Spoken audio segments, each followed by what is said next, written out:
بسم اللہ الرحمن الرحیم۔ آج سے تقریباً 2 سال قبل میں ایک شادی میں شرکت کے بعد اپنے بیٹے کے ساتھ ٹرین میں کراچی سے لاہور آ رہا تھا۔ گاڑی روہڑی اسٹیشن سے گزری تو ہم دونوں نے کھانا کھایا اور اپنی اپنی برتھ پر لیٹ گئے۔ اچانک گاڑی میں موجود لوگوں نے شور مچانا شروع کر دیا کہ ٹرین میں آگ لگ گئی ہے۔ آگ انجن کے نزدیک 2 بوگیوں میں لگی تھی، مگر گاڑی ہوا کی رفتار سے جا رہی تھی، لہٰذا آگ کے شعلے بڑی تیزی سے دوسری بوگیوں کو اپنی لپیٹ میں لے رہے تھے۔ لوگوں نے زنجیر کھینچ کر گاڑی روکنے کی کوشش کی اور آخر گاڑی ایک زبردست جھٹکے کے ساتھ رک گئی۔ جان بچانے کے لیے لوگوں نے ٹرین سے چھلانگیں لگا دیں۔ بہت سے لوگ انسان دوستی کے جذبے سے کمزور اور پھنسے ہوئے مسافروں کی مدد کر رہے تھے۔ میں بھی اس نیکی کے کام میں اپنے بیٹے کے ساتھ مل کر لوگوں کی مدد کرنے لگا۔ ہماری بوگی انجن سے ذرا دور تھی، اس لیے تپش کم تھی۔ قریبی گاؤں کے لوگ بھی مسافروں کی مدد کے لیے آ گئے تھے۔ ہر طرف چیخ پکار کی آوازیں گونج رہی تھیں۔ اچانک میری نظر ایک بوڑھی عورت کی طرف پڑی جو ایک بھاری صندوق کے نیچے دبی ہوئی تھی اور بری طرح زخمی تھی۔ اس کے سر اور منہ سے خون نکل رہا تھا۔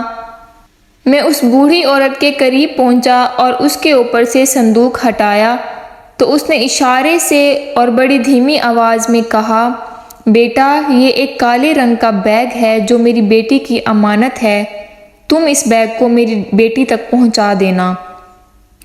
میں نے بیٹی کا نام اور پتہ معلوم کرنے کی کوشش کی تو اس کے منہ سے صرف اتنا نکلا کہ وہ ملتان میں رہتی ہے اور اس کا نام رضیہ ہے اور وہ اسکول۔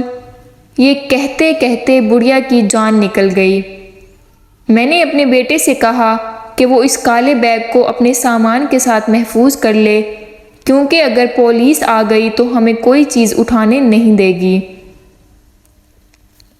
لہٰذا ہم نے وہ بیگ اپنے سامان کے ساتھ محفوظ کر لیا۔ گھر پہنچنے کے بعد بوڑھی عورت کی امانت کو اس کی لڑکی تک پہنچانا چاہا، مگر پتہ نامکمل تھا۔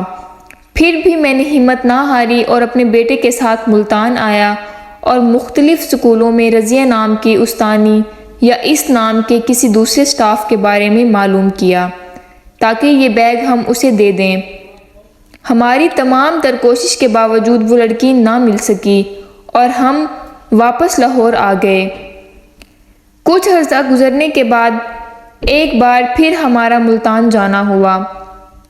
اس بار ایک عزم کے ساتھ رضیہ کی تلاش شروع کر دی۔ اب ہم جس جگہ بھی جاتے، لوگوں سے رضیہ نامی لڑکی کے متعلق معلومات حاصل کرنے کی کوشش کی تو اس نے بتایا کہ وہ نام تو نہیں جانتا، البتہ ہمارے محلے میں ایک عورت رہتی ہے جس کی والدہ کا انتقال ٹرین کے حادثے میں ہوا تھا۔ ہم اس شخص کے ہمراہ وہاں گئے تو معلوم ہوا کہ اس کا نام رضیہ ہے اور وہ اسکول کے قریب ایک چھوٹے سے گھر میں رہتی ہے۔ مزید معلوم کرنے پر رضیہ نے بتایا کہ ماں کے پاس میرا کچھ روپے اور زیور تھا۔ وہ زیورات میری والدہ مجھے واپس کرنے کے لیے ٹرین سے آ رہی تھیں کہ یہ حادثہ پیش آ گیا۔ میں ابھی کچھ سوچ ہی رہا تھا کہ میرے بیٹے نے رضیہ سے کہا کہ وہ اپنی والدہ کی کوئی فوٹو ہمیں دکھائیں تاکہ ہمیں تسلی ہو۔ مجھے اس بات کا علم نہیں تھا کہ میرے بیٹے نے اپنے موبائل سے حادثے کے وقت اس بوڑھی عورت کا فوٹو لے لیا تھا۔ فوٹو دیکھ کر ہمیں تسلی ہو گئی کہ وہ بوڑھی عورت واقعی رضیہ کی ماں ہی تھی۔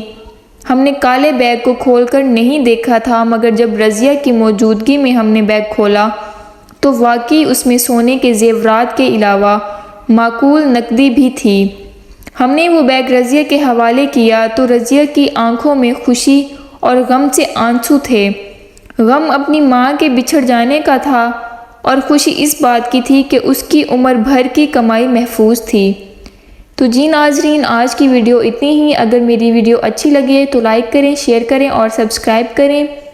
ملیں گے ایک نئی اصلاحی داستان کے ساتھ، تب تک اپنا بہت سارا خیال رکھیں، مجھے دے اجازت، اللہ حافظ۔